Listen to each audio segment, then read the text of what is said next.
राजीव, दोस्तों कांग्रेस ने एक बार फिर बीजेपी के प्लान को चौपट कर दिया है। जी हां, सही सुन रहे हैं आप, बीजेपी के प्लान को कांग्रेस ने चौपट कर दिया है, नाकाम कर दिया है।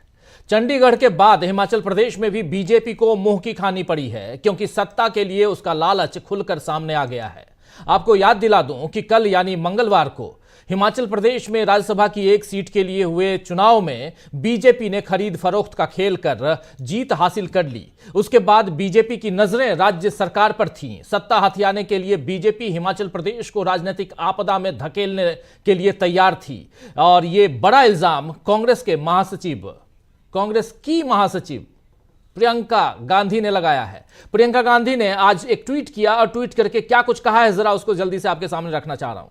देखिए, प्रियंका गांधी कह रही है कि लोकतंत्र में आम जनता को अपनी पसंद की सरकार चुनने का अधिकार है। हिमाचल की जनता ने अपने इसी अधिकार का इस्तेमाल किया और स्पष्ट बहुमत से कांग्रेस की सरकार बनाई, लेकिन भाजपा धन बल, एजेंसियों की ताकत और केंद्र की सत्ता का दुरुपयोग करके हिमाचल वासियों के इस अधिकार को कुचलना चाहती है। इस मकसद के लिए जिस तरह भाजपा सरकारी सुरक्षा और मशीनरी का इस्तेमाल कर रही है, वो देश के इतिहास में अभूतपूर्व है। 25 विधायकों वाली पार्टी यदि 43 विधायकों के बहुमत को चुनौती दे रही है, तो इसका मतलब साफ है कि वो प्रतिनिधियों के खरीद फरोख्त पर निर्भर है। इनका ये रवैया अनैतिक और असंवैधानिक है। हिमाचल और देश की जनता सब देख रही है। जो भाजपा प्राकृतिक आपदा के समय प्रदेश वासियों के साथ खड़ी नहीं हुई, अब प्रदेश को राजनीतिक आपदा में धकेलना चाहती है। तो आपने देख लिया, सुन लिया दोस्तों, कि प्रियंका गांधी साफ साफ कह रही हैं कि जो भाजपा प्राकृतिक आपदा, आप याद कीजिए कि जब हिमाचल प्रदेश में बाढ़ आई थी और एक जबरदस्त बाढ़ थी, उसमें कई सारे अलग अलग क्षेत्र के जो एरिया के लोग थे वो प्रभावित हुए थे। तो उस प्राकृतिक आपदा में जब भाजपा आपके सामने खड़ी नहीं रही, तो एक और आपदा आपके सामने थोपना चाहती है भाजपा, और वो है राजनीतिक आपदा। आपको बता दूं कि बीजेपी ने कांग्रेस के 6 विधायकों को क्रॉस वोटिंग के लिए इस्तेमाल करने के बाद उसकी उम्मीद पाल ली थी कि इसी तरह कुछ और विधायकों को अपने पाले में करके वो सुखविंदर सिंह सुक्खू की 14 महीने पुरानी सरकार गिरा देगी। इस बीच कांग्रेस के विधायक विक्रमादित्य सिंह के इस्तीफे की खबरों ने बीजेपी की उम्मीदें और बढ़ा दी। आज सुबह सुबह आपने देखा कि एक और खबर आई।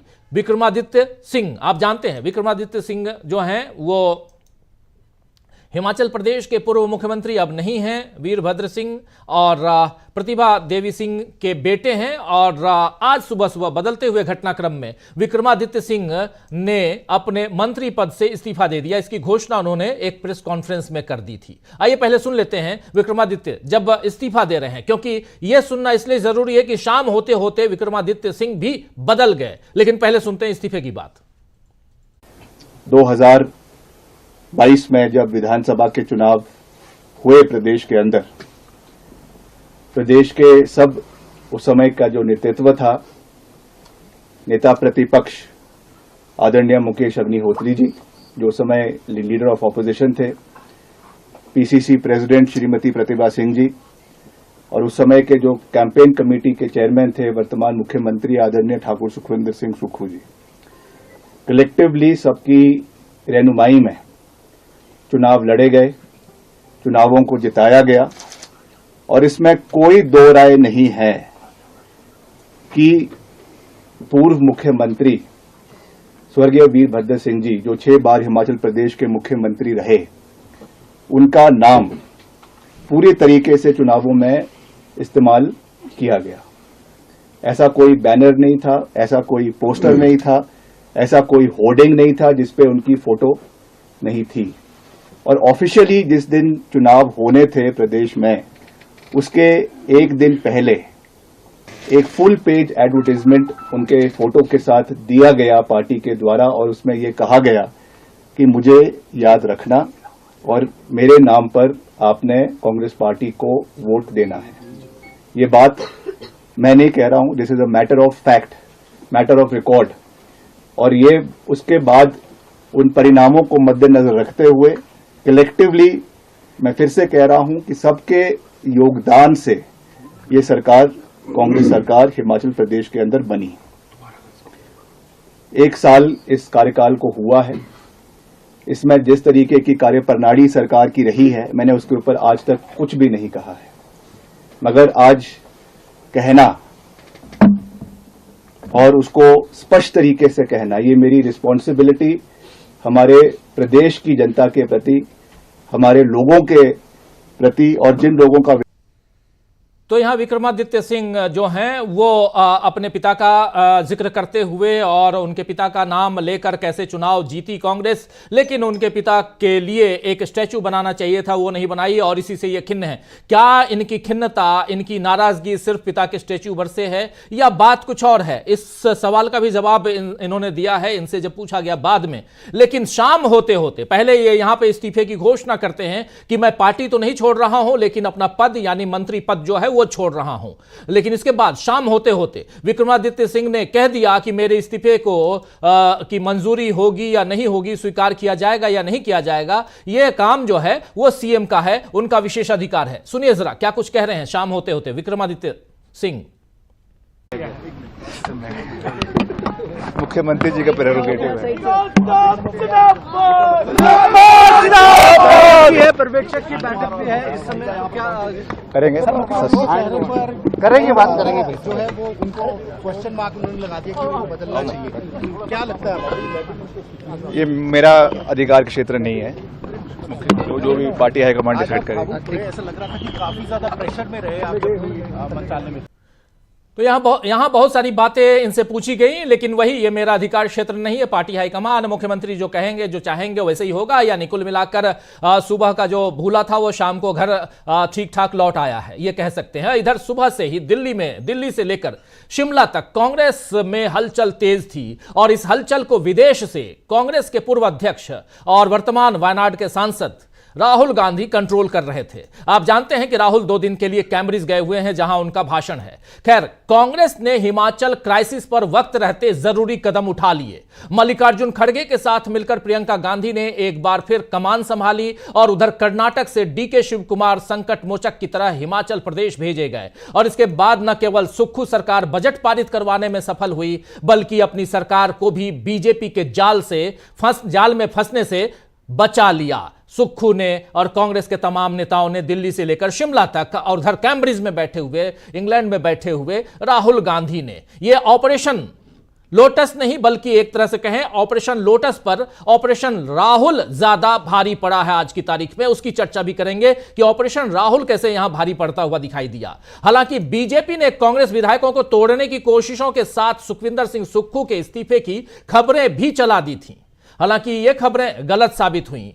क्या कहा इस मसले पर सुखविंदर सिंह सुक्खू ने, आइए जरा उन्हीं से सुन लेते हैं। सबसे आखिर में सब कुछ हो गया और यहां पर इस्तीफे के बाद और उसकी जो खबर चली इस्तीफे की, उस खबर के बाद फिर विधानसभा में बजट पारित होता है। देखिए, बजट का पारित होना भी बहुत बड़ी बात होती है, क्योंकि अगर आपका बजट गिर गया तो इसका मतलब है फाइनेंस बिल गिर जाना, मतलब सरकार का गिर जाना। लेकिन आज ना सिर्फ बजट पास करवाना बल्कि सरकार को भी बचा ली गई है कांग्रेस की तरफ से। तो क्या कुछ हुआ है उससे पहले सुक्खू को सुनते हैं। इस पूरे मसले के बाद जब फिर से प्रेस के सामने आते हैं, मुखातिब होते हैं, तो सुक्खू सुनिए।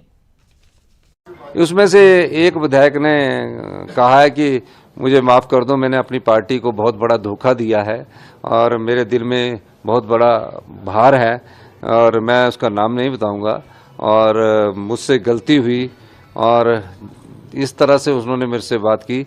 लेकिन अब उनका जो केस है वो डिस्क्वालिफिकेशंस का, वो अभी हियरिंग 4 बजे शुरू होनी है। यही मैं कहना चाहता हूँ। बहुत बहुत धन्यवाद।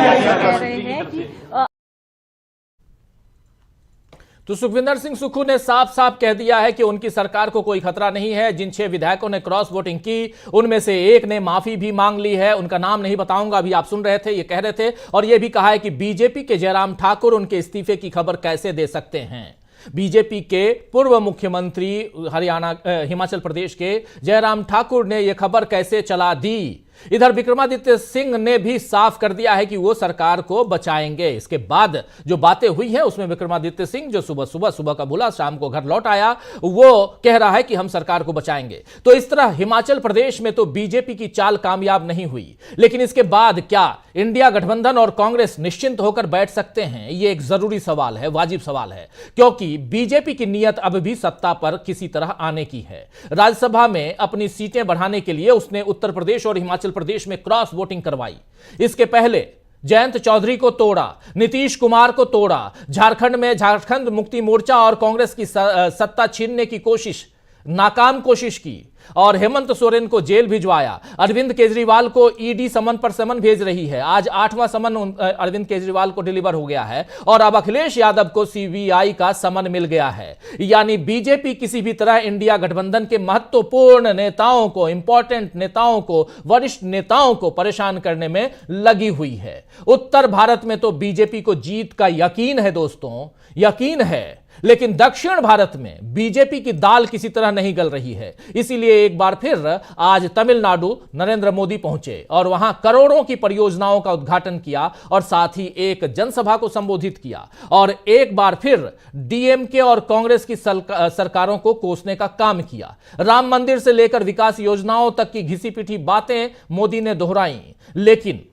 इससे बीजेपी का खाता दक्षिण में खुल पाएगा यह कहना मुश्किल है, क्योंकि इस बार और खासकर तमिलनाडु में बीजेपी की पार्टनर एआईएडीएमके ने उसका साथ छोड़ दिया है। वैसे भी पिछली बार एआईएडीएमके को बीजेपी का पार्टनर होने का खामियाजा भुगतना पड़ा था और उसे केवल 1 सीट मिली थी। अब तो बीजेपी के लिए 1 सीट की उम्मीद भी बाकी नहीं रह गई है। तो हिमाचल प्रदेश की वादियों से लेकर तमिलनाडु की समुद्री लहरों तक बीजेपी सत्ता का किनारा ढूंढने में लगी हुई है दोस्तों।